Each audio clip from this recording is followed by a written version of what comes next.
नमस्कार दोस्तों, तो स्वागत है आप सभी का हमारे चैनल ग्लोबल अफेयर्स पे।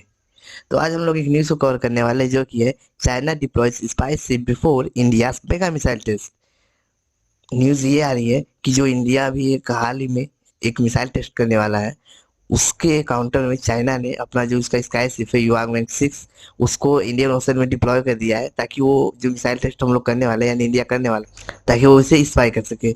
आज हम लोग इसी न्यूज़ को देखने वाले हैं, इसी न्यूज़ की एनालिसिस करने वाले हैं, ठीक है। तो चैनल पे पहली बार आए चैनल को सब्सक्राइब कर दे, वीडियो को लाइक कर दे और अपने दोस्तों के साथ शेयर कर दे। हम लोग डेली इसी तरह करंट अफेयर से रिलेटेड वीडियोस को आपके लिए इस चैनल पे अपलोड करते रहेंगे, ठीक है। तो चलिए स्टार्ट करते हैं। सबसे पहले हम लोग जान लेते हैं कि ये युआंग वांग क्या होते हैं। तो ये एक स्पाई शिप होते हैं। स्पाई शिप मतलब होता है ऐसे ऐसे वेसल यानी ऐसे शिप्स जो मिलिट्री शिप्स होती है, और वो दुश्मन देश के ऊपर नजर रखने का काम करती है, ऊपर नजर रखती है खुफिया तरीके से। चाइना का कहना होता है कि ये खुफिया तरीके से नजर नहीं रखती है, ये हमारी रिसर्च वेसल है जो कि क्लाइमेट के ऊपर रिसर्च करती है। चाइना हमेशा ये कहता है, लेकिन सही है, असलियत पूरी दुनिया जानती है कि ये किसी प्रकार का रिसर्चर वेसल नहीं है, ये पूरी तरीके से स्पाई वेसल है जो कि किसी दूसरे देश के मिलिट्री ऑपरेशंस को कवर करता है, उसकी खुफिया जानकारी को अपने पास जुटाता है। अभी हाल ही में एक बहुत बड़ी कंट्रोवर्सी हुई थी जब इसी तरह का युआंग 5 जो शिप था चाइना का, वो डॉक कर गया था श्रीलंका पे फ्यूल के लिए। तो उसके ऊपर भी काफी कंट्रोवर्सी हुई थी, वो न्यूज भी आपने जरूर कवर की होगी, आपने जरूर पता होगा, अगर आप करंट अफेयर्स कवर करते हैं तो उसी तरह का एक दूसरा भी शिप उनके पास। अगर हम युआंग वैंग की बात करें तो चाइना के पास, अकेले चाइना के पास इस तरीके के पूरे 8 शिप है, जो युआंग वैंग 2, 3, 5, 7, 22, 21 नाम से है। वैसे सिर्फ में से जो 5 था युवांग वैंग 5, वो पिछली बार जो श्रीलंका में डॉक हुआ था, और युवांग वैंग 6 जो कि अभी इंडियन ओशन में आ रहा है। चलिए आगे देखते हैं। तो द प्रिंट की न्यूज है कि इंडिया की जो मिसाइल टेस्ट होने वाला है उससे पहले चाइनीज स्पाइसेस इंडियन ओशन में इंटर कर गए। मैं आपको बता दूं, ये स्पाइसेस अगर हम डेट की बात करें तो 4 नवंबर को सुबह 6 बजे स्पाइसेस इंडियन ओशन के बॉर्डर पे थी, इंडोनेशियन आइलैंड्स के पास में। अगर हम बात करें ये युवांग पूरी तरीके से स्पाई शिप्स है जो कि किसी भी देश की डाटा को, किसी देश की मिलिट्री डाटा को कवर करते हैं, उनकी स्पाई करते हैं। और इनसे पूरी दुनिया आज के समय में परेशान है, चाहे वो अमेरिका जैसे देश हो, चाहे वो रसिया जैसे देश हो, चाहे जो भी देश हो, बड़े बड़े देश, चाहे वो जापान हो, ऑस्ट्रेलिया हो। बिकॉज बिकॉज ऑफ दैट कोई भी देश कोई भी मिलिट्री एक्टिविटी करता है तो ये तुरंत अपनी वहां पे शांति से जाकर अपनी जो वेसल है वहां, जो इनकी स्पाई वेसल है वहां जाकर डिप्लॉय कर देते हैं। और जो भी वहां से उनको इंफॉर्मेशन मिलती है, वो इंफॉर्मेशन लेके ये लोग वापस अपने कंट्री में चले आते हैं, जिससे कि देशों की प्राइवेसी है वो खत्म होती है। बहुत सारे दोस्त जब ये चाइना ऐसा करता है तो शिकायत करते हैं, तो वो कहते हैं कि नहीं, हमने आपके ऊपर नजर नहीं रखी थी, हम तो केवल क्लाइमेट के ऊपर रिसर्च ही कर रहे थे। ऐसा बहुत बार देखा गया है। जो अमेरिका एक युद्धाभ्यास करवाता है जो कि है रिमपैक, जिसे रिमपैक के नाम से जाना जाता है, आप लोग को पता होगा। ये दुनिया का सबसे बड़ा नौसैनिक युद्धाभ्यास होता है। इंडिया भी कभी कभी इसमें पार्टिसिपेट करता है। ये जो यूएस है, यूएस आर्मी, वो रेगुलरली बेसिस पे हर साल ये आयोजित करवाती है। इसमें बहुत बड़े बड़े देश भाग लेते हैं, जैसे जर्मनी, ऑस्ट्रेलिया, इंडिया, बहुत सारे देश है। रिमपैक रिमपैक की अगर हम बात करें तो यहाँ पे पैसिफिक ओशन में कंडक्ट होता है। तो जब भी ये पैसिफिक ओशन पे इम्पैक्ट कंडक्ट होता है तो चाइना अपना जो इसका स्पाई वेसल है उसे डिप्लॉय कर देता है जहाँ पर मिलिट्री एक्सरसाइज होनी है, और वहाँ से जो भी डाटा होता है उसे कलेक्ट करता है। तो इसके रिस्पॉन्स में अगर हम बात करें कि कोई और क्यों कुछ नहीं कर पा रहा है, हम लोग क्यों देखते रह जाते हैं, कारण इसका है कि जितने ही numbers of spy vessels China के पास है। अगर हम चाइना की बात करें तो ओवर द ईयर चाइना ने बहुत जल्दी, जिसे कहेंगे वो बहुत जल्दी, 3 से 4 सालों में ही बहुत हाई क्वालिटी के 8 स्पाई वेसल्स तैयार कर लिए हैं। 4 से 5 अभी अंडर कंस्ट्रक्शन भी है। और हम बात करें क्वाड नेशंस के पास, तो इंडिया के पास ऐसा केवल एक स्पाई शिप है जिसका नाम है आईएनएस ध्रुव। और बात करें यूएस के पास केवल ऐसे 2 स्पाई शिप्स है। अगर बात करें ऑस्ट्रेलिया के पास, तो ऑस्ट्रेलिया के पास केवल ऐसा जीरो स्पाइसिप है, ऑस्ट्रेलिया के पास कोई भी स्पाइसिप नहीं है। और जापान की बात करें जो कि आपका एक बहुत ही ज़्यादा स्ट्रेटेजिक लोकेशन पे है चाइना के पास, फिर भी जापान के पास कोई भी ऐसा स्पाइसिप नहीं है। ऐसे स्पाइसिप बहुत ज़रूरी होते हैं जो कि दुश्मन की जानकारी हमें ला कर देते हैं, जो कि बहुत ज़्यादा ज़रूरी हो जाता है वार के समय। यही कारण है कि हम लोग काउंटर नहीं कर पाते हैं। और वो जब चाइना क्या है, 8 उसके पास सिप है, जहाँ दुनिया में देखेगा कहाँ उसकी जरूरत है तुरंत डिप्लॉय कर देगा, लेकिन किसी और देश में है ही नहीं कि वो उसे डिप्लॉय कर सके कहीं ले जाकर। तो बात करते हैं हम लोग कि ऐसा कौन सा मिसाइल टेस्ट होने वाला है जिसके लिए इंडिया को मतलब कंसर्न हो रहा है। तो इंडिया ने सबसे पहले फ्लाई जोन घोषित कर दिया गया था पिछले महीने अक्टूबर में ही, बे ऑफ बंगाल में नो फ्लाई जोन भारत ने घोषित किया था। मिलिट्री जो हमारा मिसाइल टेस्ट हो रहा है उससे 2-3 दिन पहले से 2-3 दिन बाद तक का, कि उससे बंगाल की खाड़ी के जो पर्टिकुलर एरिया है उसमें कोई भी जैसे वो एरिया ये है कि इतने एरिया में कोई भी फ्लाई जोन नहीं रहेगा, यानी कोई भी एयरक्राफ्ट नहीं फ्लाई करेगा। इतने में हम लोग मिसाइल टेस्ट करने वाले हैं। इसीलिए जो चाइना का जो शिप है वेसल वो इस समय यहाँ पे खड़ा है, और अनुमान ये लगाया जा रहा है कि हम लोग जो टेस्ट करने वाले हैं 10 तारीख को करने वाले हैं, तो 10 तारीख तक ये इस एरिया में आ जाएगा और हमारे जो भी टेस्ट है उसके ऊपर अपनी नज़र बनाए रखेगा।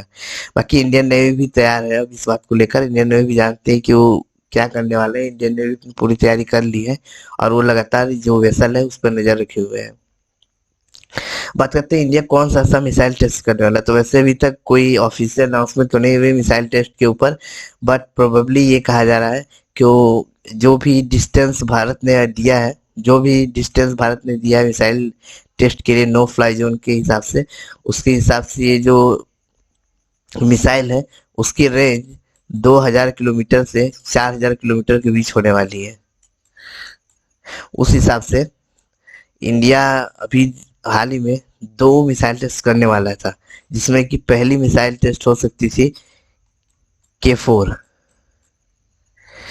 K4 एक सबमरीन लॉन्च बैलिस्टिक मिसाइल होती है जो कि सबमरीन से लॉन्च होती है और किसी भी देश के जो लैंड एरिया होती है उसको मार्क कर सकती है।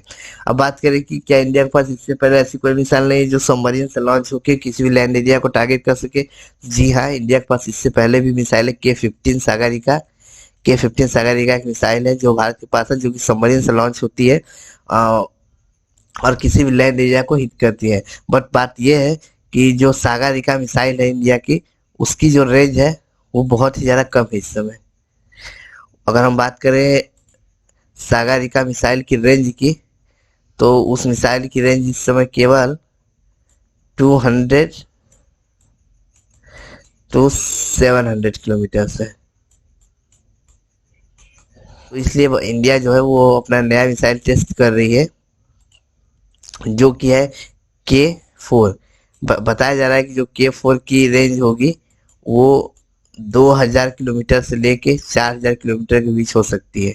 ठीक है, तो चलिए, एक तो ये K4 मिसाइल हो सकती है, एंड नेक्स्ट हमारा अग्नि सीरीज का कोई अल्टरनेटिव मिसाइल भी हो सकता है इसमें हमारे अग्नि सीरीज का भी कोई मिसाइल हो सकता है। अग्नि 6 नहीं, लेकिन कोई एक अलग वेरिएंट भी हो सकता है। दोनों भी कोई ऑफिशियल खबर नहीं, लेकिन ज़्यादातर चांस है कि वो जो K4 मिसाइल है सबमरीन लॉन्च, उसी की बात यहाँ पर होने वाली है। ठीक है, अब बात कर लेते हैं कि जो पानी के अंदर बैलिस्टिक मिसाइल्स कैसे लॉन्च होती हैं। तो इसके लिए हम लोगों ने एक वीडियो निकाला है, आप इसे देख सकते हैं।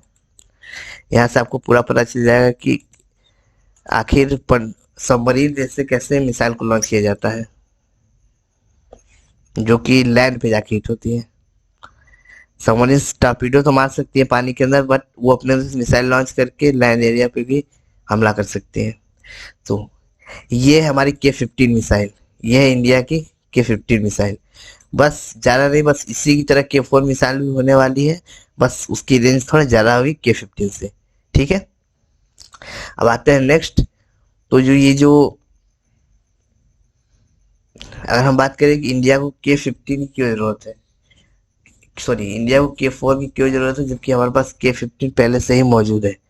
तो अगर हम बात करें K15 की, तो K15 अगर मान लेते हैं इंडिया कोई शिप यहाँ पे डिप्लॉय है और वो K15 से आक्रमण करना चाहे समुद्र से, तो जो हमारा K-15 मिसाइल है वो केवल चाइना के कोस्टल लाइन एरियाज को ही कवर कर सकता है।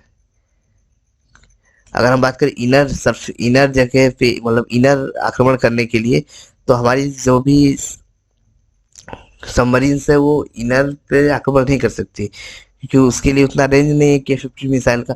तो बस एट दैट K-15 मिसाइल से हम केवल कोस्टल एरियाज को ही कवर कर सकते हैं। इसलिए इंडिया K-4 मिसाइल को टेस्ट कर रहा है, ताकि वो चाइना के जो इनर कोर एरियाज है उन्हें भी सबमरीन पानी के अंदर चलती है। ठीक है, तो उसके लिए अल्टरनेटिव तैयार करना बहुत ज़्यादा मुश्किल हो जाता है, क्योंकि जो सबमरीन होती है वो साइलेंटली किलर होती है, जो कि छुप के वार करती है दुश्मन के ऊपर। और अगर हम छुपते छिपाते अगर यहाँ पर चले गए साउथ चाइना सी में, और वहां से अगर हम डायरेक्ट मिसाइल पे आक्रमण करें, तो हमें कोई नहीं रोक सकता है। चाइना के पास भले ES-400 और अगर हम जमीन से चाइना के ऊपर कोई मिसाइल दाग रहे हैं, तो उस पर ES-400 उन्हें सुरक्षा प्रदान कर सकता है। लेकिन अगर हमारी सबमरीन जाके डायरेक्ट मिसाइल हिट करें, तो उस पर S-400 मोस्ट प्रोबेबली कोई काम नहीं आएगा। ठीक है, तो इसीलिए इंडिया इस मिसाइल को टेस्ट कर रहा है। अब बात करते हैं जो चाइना की हरकतें हैं, जो कि वो अपना स्पाई वेसल भेजता रहता है। बात ये कि चाइना को बहुत ज़्यादा चिंता होती है, क्योंकि मैंने क्या बताया कि उसने S-400 खरीद रखा है मिसाइल टेस्ट से रोकने के लिए। बट ये बहुत ही ज़्यादा मुश्किल है चाइना के लिए।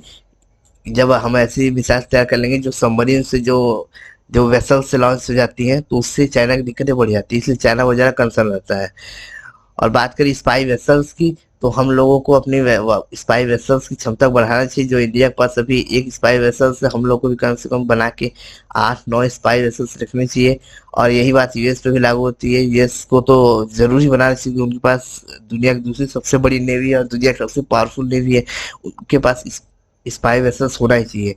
बाकी बात करें और भी क्वाड कंट्रीज की, तो इनके पास भी स्पाई वेसल होना चाहिए, क्योंकि जब तक आपके पास स्पाई वेसल नहीं होगा, जब तक चाइना रुकेगा नहीं। जब आपके पास भी स्पाई वेसल होगा, तो चाइना भी रुकेगा। ठीक है, चलिए, मुझे उम्मीद है आप लोगों को बहुत जानकारी मिली होगी, आप लोगों को बहुत ज़्यादा सीखने को मिला होगा इस वीडियो से। अगर आपने चैनल को अभी तक सब्सक्राइब नहीं किया, तो सब्सक्राइब कर दीजिए। बाकी मिलते हैं नेक्स्ट वीडियो में, तब तक के लिए जय हिंद, जय भारत।